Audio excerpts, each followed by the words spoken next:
Hey, good morning. Welcome to Godly Business. I'm Frank Hernandez, and this is Godly Business, where godly business is good business. We're going to be covering a passage today. It's going to be pretty long, but I think it's a beautiful passage it's pretty tragic, but it's encouraging in the end, about setting sail in your business, about becoming shipwrecked, going through the storm, getting bitten by vipers. But when you come out the other end, people look at you as a god. It's a pretty neat story. I hope you enjoy it. We're going to go start reading through it, and it's actually going to be a good long read. But I hope you'll hang in there with me, because a lot of us are going to see ourselves in here, and a lot of us are going to say, when do we get victorious? And I want to encourage you today, because there's so many people. I'm driving down the main street, seeing all the for sale signs and all the lease signs up on all the properties. A lot of businesses are going under. Businesses that have been there for 20, 30 years, for 50 years, are going under. I'm struggling in my business. This feels like a story of me, and I hope you can find yourself in the story and take away, have your pad and pencil, take notes, annotate your Bible. I'm reading from the New King James, which is a little easier to read than the King James Bible. And since I'm not going to be doing a really deep exegesis of the text, I'm not going to be doing any word study or anything like that. It's appropriate for reading versus when you're actually doing serious Bible study. But it starts out in Acts 27. A little bit of background for you. Paul is going on his last journey. This is it. He's going to go to Rome. He appealed to Caesar because he's being judged what he feels is unjustly, and he appealed to the highest court in the land, which is Caesar himself, the emperor. And he's on his way now to Rome, where he will spend out the rest of his days, and according to history, beheaded there. So he's on his way there, and in chapter 27, verse 1, we're going to start reading from there. And hang with me on this, because it's going to be really worth your while, I promise. It says, "And when it was decided that we should sail to Italy, they delivered Paul and some of the other prisoners to one named Julius, a centurion of the Augustan regiment. So entering a ship of Adramyttium, we put to sea," meaning to set sail along the coast of Asia, Aristarchus and Macedonian and Thessalonica was with us. And the next day we landed at Sidon, and Julius treated Paul kindly and gave him liberty to go to his friends and receive care. When he had put to sea from there, we sailed under the shelter of Cyprus, because the winds were contrary. And when we had sailed over the sea, which is off of Cilicia and Pamphylia, we came to Myra, to the city of Lycia.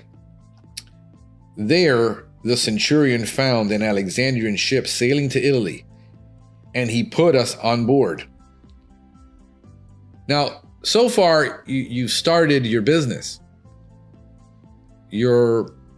Everything looks like, hey, it's smooth sailing. You're moving here, moving there. You're shaking it up. Everything is going well. And then in verse 7, when he had sailed slowly many days and arrived with difficulty off Cnidus, winds not permitting us to proceed, we sailed under the shelter of Crete off Salmon. Passing it with difficulty, we came to a place called Fair Havens, near the city of Lasea. Now, when much time had been spent, and sailing was now dangerous because of the fast was already over, Paul advised them, saying, "Hey men, I perceive that this voyage will end with disaster and much loss, not only of the cargo on the ship, but also of our lives." So now Paul is he's in the role of a prophet. Grab a cup of coffee. We're going to be here a while. And he's in the role of a prophet, and he's saying, hey, a storm is coming. You know, we hear it. We hear it from Wall Street. We hear it from the news. Hey, bad times are coming. Things are not going to go well. We're going through COVID. Who could have thought that a virus was going to paralyze the world?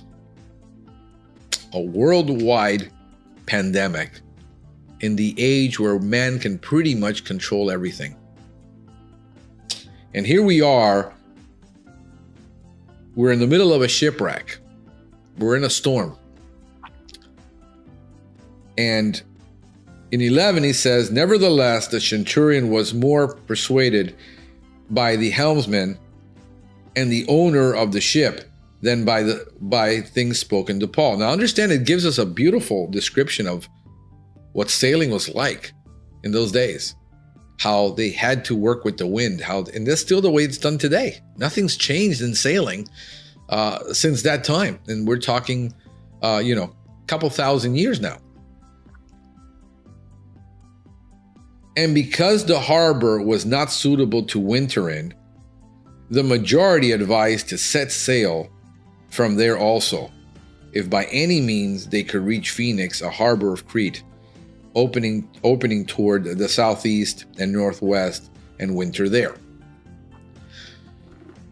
So now you're in business and you're getting advice from other business people, and you're getting advice from consultants on what direction you should go. And everyone, the majority, says, nah, this is what you should do. And you listen to the majority.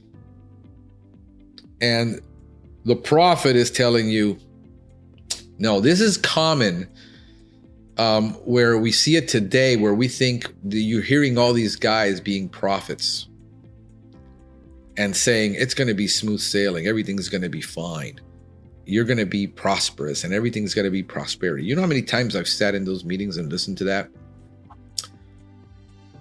And borderline believed it. Except I know better. I know what God is telling me.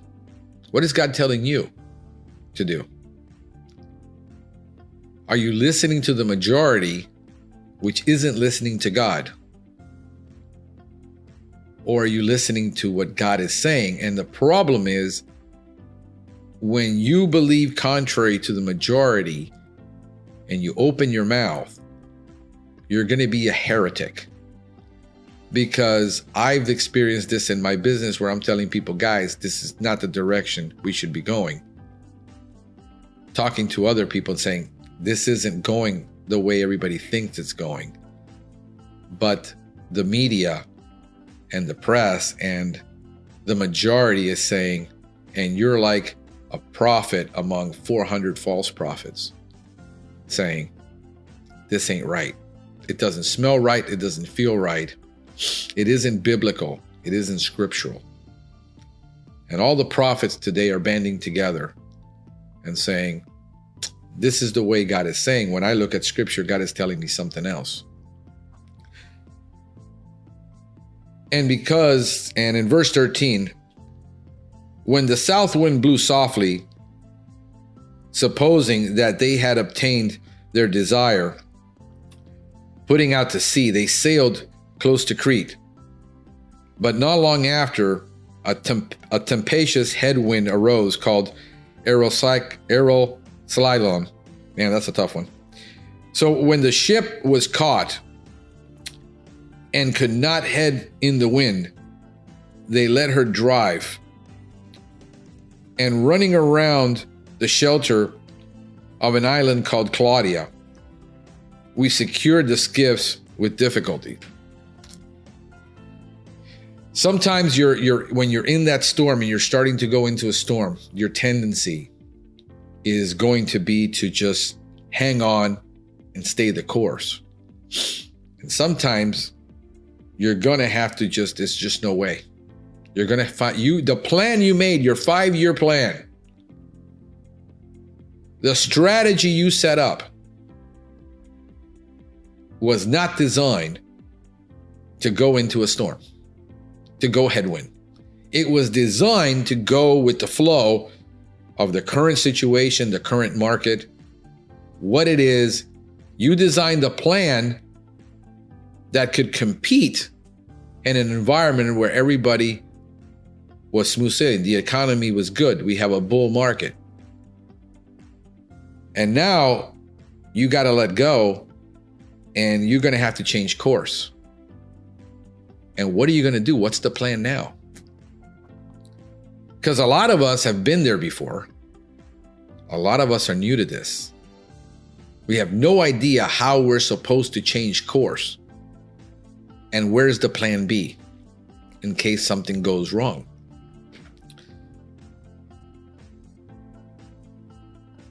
"17. When they had taken it on board, the security difficulty. When they had taken it on board, they used cables to undergird the ship, and fearing lest that they should run aground on the Syrtis sands, they struck sail, and we were driven." Sorry about that. 18. "And because we were exceedingly tempest tossed, the next day they lightened the ship." Man, you're being tossed around to and fro. You have no idea where you're going. The next day they lightened the ship. Here is one thing I had to learn in the middle of this COVID storm. I had to lighten my ship. I had to get rid of some things in my life that I was holding on to.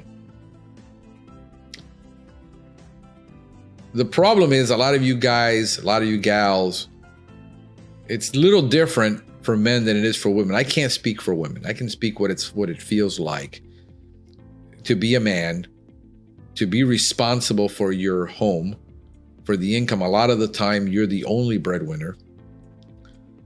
And if a woman decides to go into business because her husband is supporting her and he's the main breadwinner, and she decides to go into business, well, it's a little lighter for her because she's got very little to worry about. You know, she might have some stuff like, hey, I contribute to the income, but it's not really earth-shattering. Other times you're a single mom and all of it is on you. I know all about single moms. I was raised by a single mom. I understand. So a lot of the times people are having what they're called the golden handcuffs. They've got the cars, they got the house, they've got the image. What are people going to think if we go from driving the Mercedes and the BMW to saying, we can't afford it anymore? Not if we want to make this business succeed. Can we lighten our load? And my advice to you is to live as frugally as possible. Can I lighten my load and drive around in a Toyota on a $12,000 car and not care what anybody thinks? Because when you have that financial burden on you, and how many guys have I talked to this year that said, I'm afraid I'm going to lose my marriage? You see, my wife got used to the $10,000 vacations every year. And I'm feeling that if I don't keep making the money, I'm going to lose her because she didn't sign up for this. She didn't sign up for not having this lifestyle. And vice versa. When you look at the majority of reasons why marriages fail is due to money. When storms come, I was reading a study the other day. 75% of marriages that end because of infidelity. The reason that they end up in infidelity is because there is no commitment. Which is funny because about 65% of employees right now, according to studies, are looking to leave the company they're at. There's no commitment. We have a society that there is no commitment.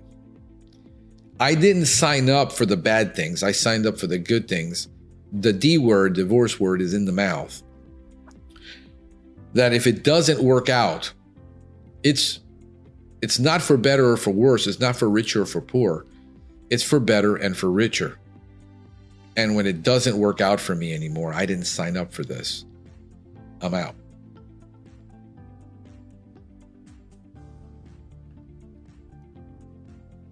I've personally experienced this in my life. I can talk to you from experience. People today have this idea of that they are entitled to something, that they are the enormous amount of people, and I'm speaking because I understand it, that are suffering from self-esteem, depression, anxiety, and when things get tough, they cut and run, they bail. This is a reality that we're facing, and as Christian people, if that's in your heart, you've got a lot of dealing to do to stick to things. Because do you cut and run every time something gets difficult? You're not going to make it in business.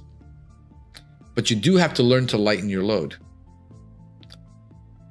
I had to lighten my load many years ago when I was involved in ministry, and then all of a sudden I had to start my business, and I had to decide I couldn't do both. I couldn't put 80 hours a week into my business and be there for everybody that wanted me to minister to them. And the church didn't understand. The pastors didn't understand. I had to lighten my load, and I said, I can't be involved in ministry, and I'm probably not going to be at every service. And I was a heretic because I was walking away from God. That's the pressure. The reality of being a Christian, being involved in the church, and saying, guys, I got to do what's best for my family right now. I got to start this new business. It's going to demand a lot from me. What I need is your prayer. I need your support. And what you get is, well, you're just, you need to put everything in the balance. You need to balance everything. This is from pastors that I was serving under that later lost their church and then are no longer in church today serving God. Because I go to church now when I have time. When you were in the pulpit, you said something different. And this is the things that we have to deal with as business people, that people around you are not going to understand. Being an entrepreneur is lonely a lot of the time. You got to lighten the load. You got to learn to say, I can't be in this and I can't be in that and I can't for a while, for a year, 2 years, 3 years, 4 years, 5 years, 6 years. I can't. I gotta lighten my load. On the third day, they threw the ship's tackle overboard with their own hands. We're not going to be able to fish. We're not going to be able to catch food. We're going to have to do without a couple of things. Are you willing to do without now, before you're in that situation, and then have to make that decision? Now, when neither sun nor stars appeared for many days, and no small tempest beat on us.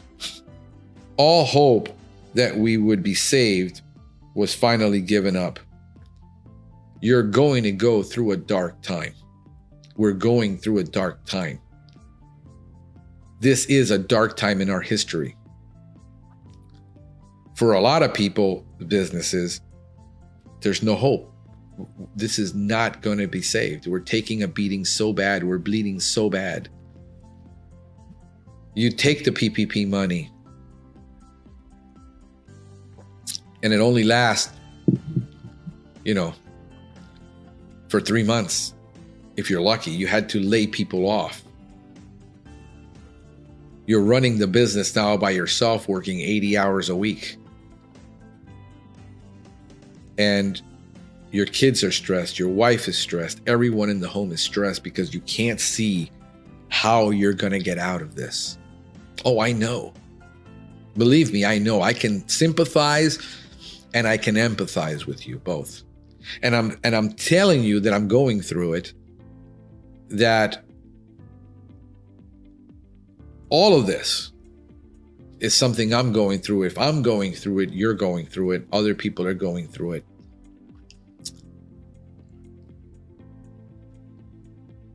"21. But after long abstinence from food, Paul stood in the midst of them and said, 'Men, you should have listened to me and not have sailed from Crete and incurred this disastrous loss.'" You listened to everybody, and now you're in the middle of this situation and you just can't jump ship. You can't abandon it. You can't do anything. I mean, I'm around people in groups and giving me advice how I should be growing my business.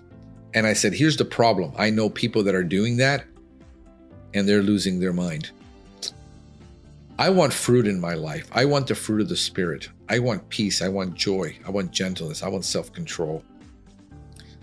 I don't want to put my business and myself in a situation because everybody's growing around me at 50% that I feel that I have to grow at that rate or I have to do those things. I'm being very conservative. I'm being very prudent, trying to conserve the money. I lightened my load. I got rid of a bunch of things, got rid of debt. I'm actually putting money away for the first time in a year, actually in more than a year, that I was able to save money, that I was able to make an investment. I made an investment in my 401k. I made an investment in stocks. I made an investment in savings because I'm not listening to everybody. And it's still in the middle of a storm, and I'm still seeing no way out of this, but I know there's a way. You're going to have to abstain from things. You're going to have to say, no more dinners out. No more going out for a while. No more doing certain things. And I mean, even no more ordering, $20 meals every day out, because it's getting delivered now to your house. It is so convenient. Where do you save $500 a month? Where can we just tighten this belt? And if we have to get rid of the cars, get rid of the cars. If we got to get rid of the jewelry, get rid of the jewelry. It's tough. Don't be so attached to your stuff that you can't get rid of it because it owns you. Dump your stuff. And now I urge you to take heart, for there will be no loss of life among you, but only of the ship. Guess what? Your lives will be saved, and you're going to lose a ship. You might lose your business. You can walk away, you can rebuild, you can do it again. You can always build a new ship. You can't rebuild a loss of life. You can't rebuild sometimes your marriage. But you can rebuild another ship. For there stood by me this night an angel of God, whom I belong and who I serve, saying, "Do not be afraid, Paul. You must be brought before Caesar, and indeed God has granted you all of those who sail with you. Therefore take heart, men, for I believe God that I will be just as it was told to me. However, you must run aground on a certain island. There's going to be a shipwreck. There's going to be a shipwreck. You're in the middle of a storm. Hey, brace for the shipwreck. This economy is in bad shape. Things are bad. However, God has made me promises of why I'm still alive. Father died when I was 5, cancer when I was 10. I wasn't given the clearance until I was 18. Had a car fall on me that almost killed me. Had a drunk driver run in front of me at 40 miles an hour, almost destroyed my knees. Nobody in the car was hurt. I've been dead more times than I've been alive, I think. I'm back at it. 5th business that failed. This is the one that succeeded. I'm telling you, I've been through all this. Now, when the 14th night had come, as we were driven up and down the Adriatic Sea, about midnight the sailors sensed that they were drawing near to some land. And they took soundings and found it to be 20 fathoms. And then they had gone a little further and they took soundings again and found that it was 14 fathoms. Imagine this technology. This is amazing technology that these guys have to navigate and feel when they're getting close to land. Today, this is still used. This is the funniest thing. And fearing lest we should run aground on the rocks, they dropped 4 anchors from the stern and prayed for day to come. It's funny how unbelievers will pray when things are wrong. When everything is going, everybody's praying to God that they didn't even believe in, that they didn't trust. And as the sailors were seeking to escape from the ship, when they had let down the skiffs into the sea under pretense of putting out anchors from the prow, Paul said to the centurion and the soldiers, unless these men stay in the ship, we cannot be saved. That is an interesting verse. Unless these men stay in the ship, we cannot be saved. Then the soldiers cut away the ropes from the skiffs and let it fall off. As the day was about to dawn, Paul implored them all to take food, saying, today is the 14th day. You have waited and continued without food and eaten nothing. 14-day fast. I mean, they were really conserving that food. I'm having trouble doing 16-8 and keto and doing the intermittent fasting and not fasting for a day. These guys went out food for 14 days. And then 34, therefore I urge you to take nourishment, for this is for your survival, since not a hair will fall from the head of any of you. And when we had said these things, he took bread and gave thanks to God in the presence of them all, and then had broken it, began to eat. It's funny what he learned from the Lord Jesus. He did there. Sometimes we go crazy with the Lord's Supper and with eating and all the prayers that we have to do. And all the Bible really teaches us is to give thanks, to bless it, to be thankful for it. We think about blessing the food. Be thankful for it. Be happy. Guys, if you've got beans and rice and your family is safe, be happy with beans and rice. One day you can eat steak and lobster. Can you be happy eating eggs, scrambled eggs every morning? Can you be happy without eating Eggs Benedict? Can you be happy with simple things and just be thankful that you have it? This is a big problem in America. We have so much. and we have so much, and yet so many people are unhappy? Can you be happy with nothing and still be happy and give thanks? Then they were encouraged, took food for themselves, and all were 276 persons on the ship. So when they had eaten enough, they lightened the ship and threw out the wheat into the sea. Here we go, another fast. We got to lighten this load again. We got to tighten our belt. This ain't over yet. I think there's wisdom for us here for what everyone is going through that we can take from this. When it was dry, they did not recognize the land, but they observed a bay with a beach on, which they planned to run the ship if possible. Now remember, they had no anchors now. They had no ropes. They had cut all this stuff off.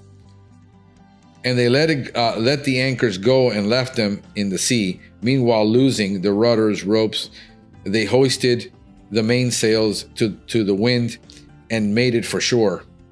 All you have left, you've got no anchors, you've got nothing to stop you. You're going to shipwreck. And that's probably the best thing that could happen to you. I know it's not what you're planning for, but the shipwreck will save you so that you can build another ship. But striking a place where two seas met, they ran the ship around, and the prow stuck first and remained immovable, but the stern was being broke up with the violence of the waves. So you run aground in another place where you didn't plan to run aground. You know, your plan goes from bad to worse and goes awry. Even your worst plan goes wrong. I mean, guys, this is almost, you got to learn to laugh a little, because this is like, dang, even my worst plan has failed. I mean, what do you do? Then the soldiers' plan was to kill all the prisoners, lest any of them should swim away and escape. But the centurion, wanting to save Paul, kept them from their purpose and commanded that those who could swim should jump overboard first and get to land, and the rest, some on boards and some on ports and some of ships, some of the parts of the ship. And so it was that they all escaped safely to land. You know, your business is going down. You know, I just had a friend who was a consultant, and he had a distribution business and couldn't compete anymore. Helped all of his people find jobs before he closed the business down. He worked with them. He says, we're going to shut it down. We can't keep it going anymore. And he helped all his people find jobs. And some of them went to work for very good companies. And some of them work for him part-time now, doing other things online, because they were his staff of SEO people. Just because you're going down, a good leader thinks about his people, thinks about how he can bless his people, continue to bless his people, even when what he was doing didn't work. And that is the mark of a godly leader. A person that is not self-centered, is saying, well, my business went under, you guys go fend for yourselves because, I didn't make it, so I'm bitter and angry. And therefore, you go figure it out yourselves. You guys were mooching off of me, and I was still paying you a salary till the very end. I don't think that's the mark of a godly leader. I think that is a worldly person that is self-centered, that only thinks about themselves. So now they wrecked, and it goes from bad to worse. For Paul, anyway. Now, when they had escaped, they then found out that the island was called Malta.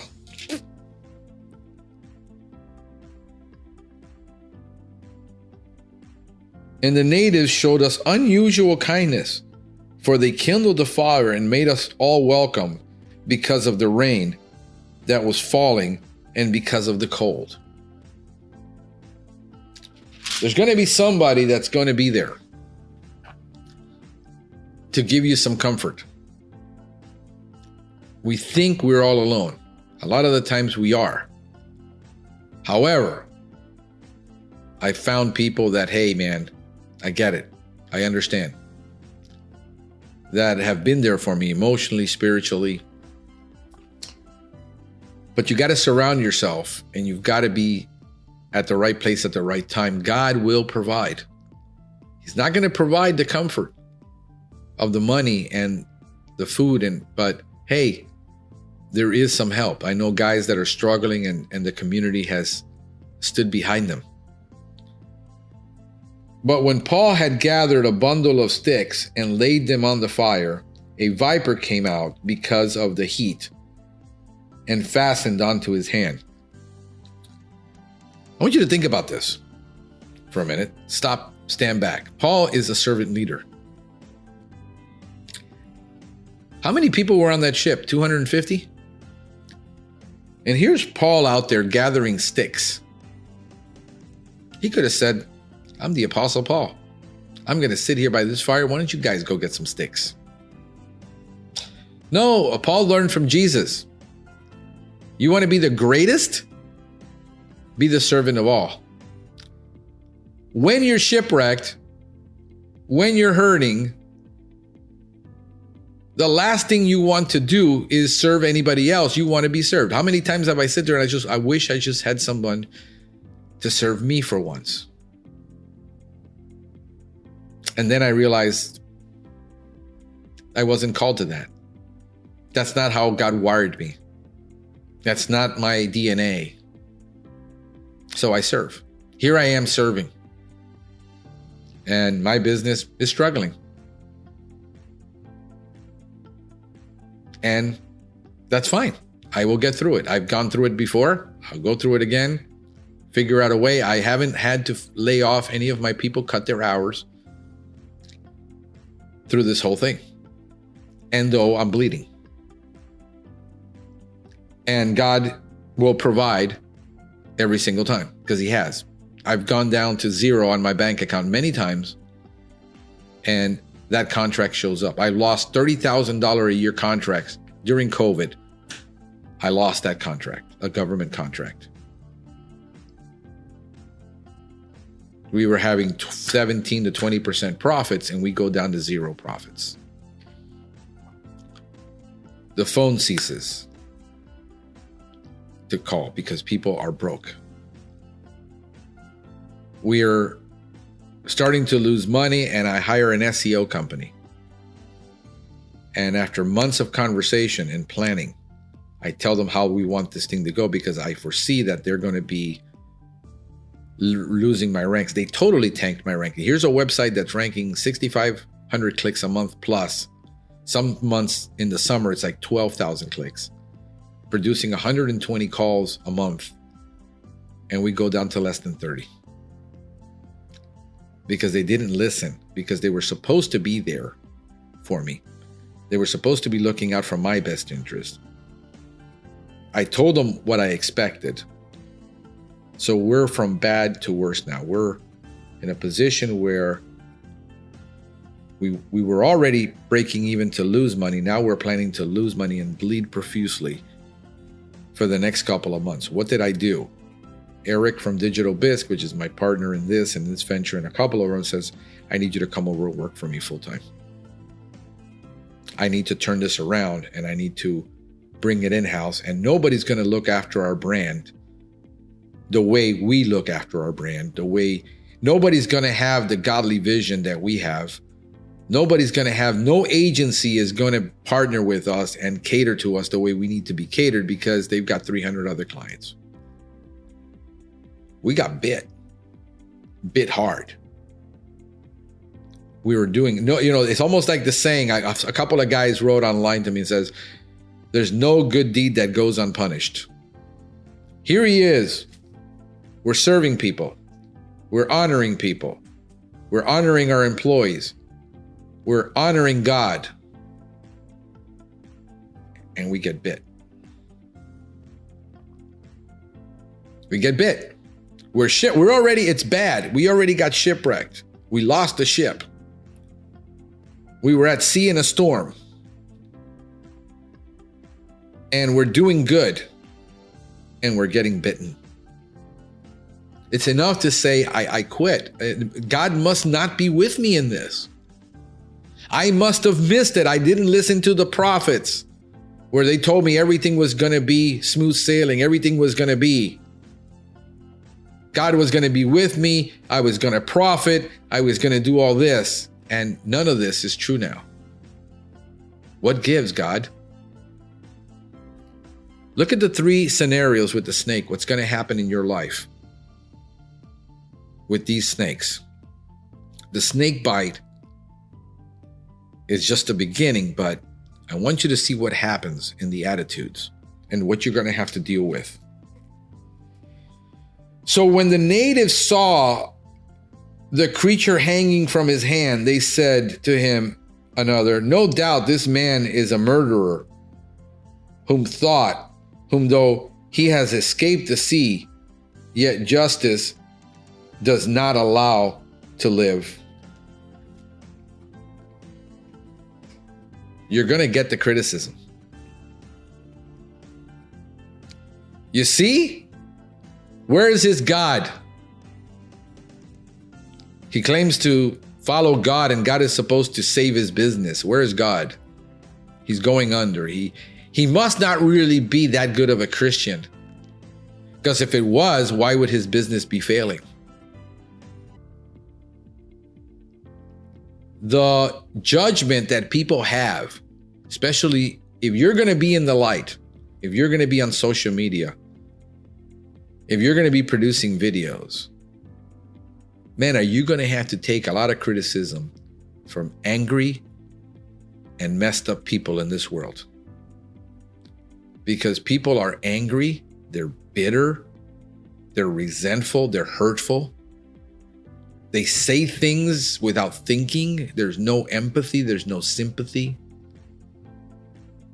You're going to have to shake that snake off your hand. You're going to have to be willing to not listen to that and just shake that snake off your hand. Shake it off. He shook off the creature into the fire and suffered no harm.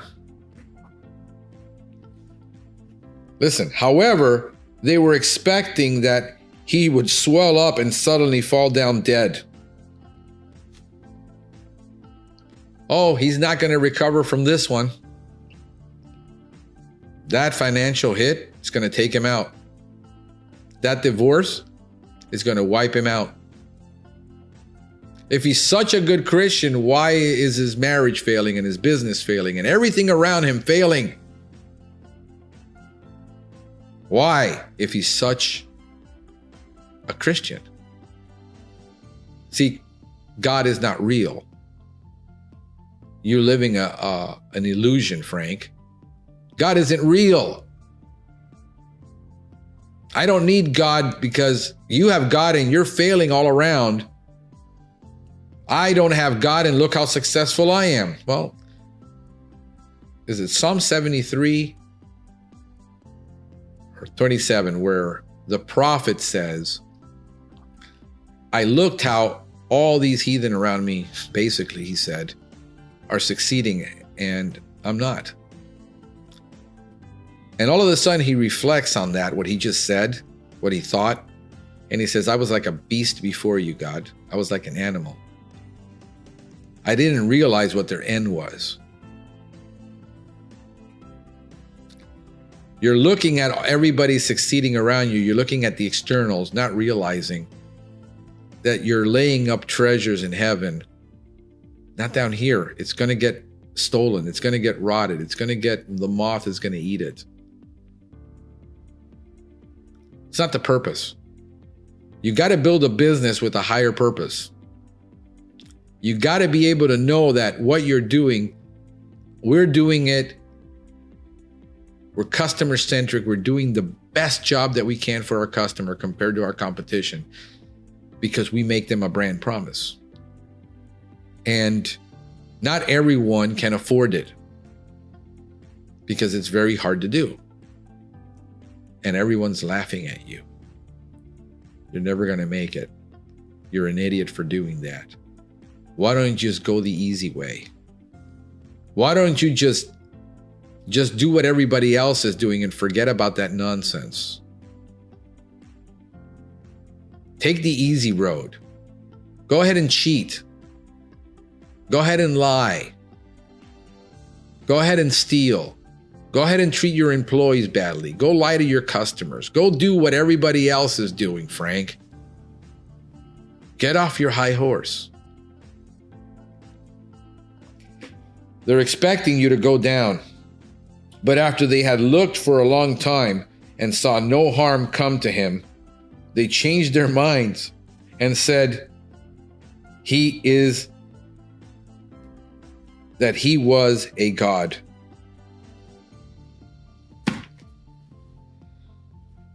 You see, folks, when you're starting out, everybody's ridiculing you. Do you know you're not going to make it? What do you think you're doing getting into business? Most businesses fail. Haven't you read all the statistics? It's not a good idea. You're going to lose your house. You're going to lose everything. Stop it. Then you get into business and you're failing and it's the struggle. You see, I told you, you don't have time for us anymore. You don't have time for your family. You don't have time for church. And you don't have time for anything. Man, I've heard it all.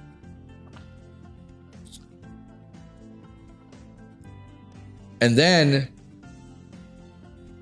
you're going through that period where it's the trial period in your business. You see, I told you you shouldn't have done that. And then you make it out to the other end. And you're successful. You paid the price. It cost you. You had to make sacrifices. And then you're successful. And then everybody wants to be a part of what you're doing. You're a god. You're a freaking genius, man. Must be nice to have a business like that. Must be nice to drive that car. Must be nice to go on vacation. Must be nice. Everybody forgot when the years, the decades, in some cases, that you struggled, that you ate peanut butter and jelly sandwich, that you didn't go out, that you didn't have anything for your kids for Christmas, that it did cost you the marriage, because that's a reality. See, everything isn't going to be a bed of roses. Everything isn't going to work out.